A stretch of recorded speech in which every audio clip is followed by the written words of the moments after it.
Сәлеметсіздер ме? Мен Төлегенова Күлсай Тасболатовна. Сіздерге халықаралық экономика пәнінің халықаралық сауданы тарифті реттеу әдістері тақырыбында өз дәрісімді таныстырамын. Жалпы біз осы тақырыпта келесі сұрақтарды қарастырамыз. Халықаралық сауданың тарифті реттеу шаралары, кедендік баж салықтарының жүктемесі, кедендік тариф және тиімді тарифті қорғау саясаты, кедендік баж салықтарының жүктемесі. Жалпы халықаралық сауданы мемлекет тарапынан реттеу екі түрлі әдіс арқылы жүзеге асырылады. Кедендік тариф әдістері және бейтарифті немесе әкімгершілік әдістері арқылы.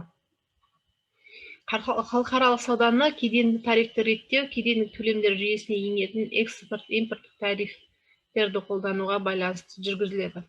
Бейтарифті реттеулер мемлекет тарапынан енгізілетін әкімгершілік әдістерді қамтиды. Кедендік баж салығы бұл меншікті кедендік территориясына тауар әкелу немесе алып шығу кезінде кедендік ұйымдар арқылы алынатын міндетті жарна.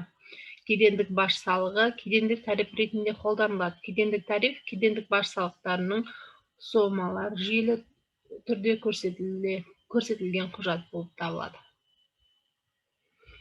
Сондай-ақ бұл жерде тағы да бір жеңілдіктер беріледі. Ол жеңілдіктер преференция деп аталады.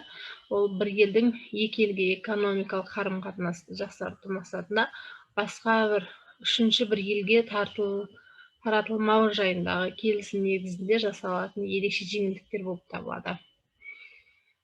Кедендік салықтары келесі негізгі үш қызметті атқарады.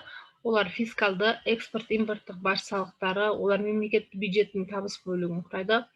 Протекционистік, яғни қорғаушы деп айтамыз. Мемлекеттің көмегі арқылы отандық өндірушілерді бәсекелерден қорғайды. Теңдестірушісі бұл үшіншісі экспорттық баж салықтарына қатысты ішкі рыноктағы бағасы әлемдік рыноктағы бағадан төмен тауарлардың экспортқа шығуын азайту мақсатында қолданылады.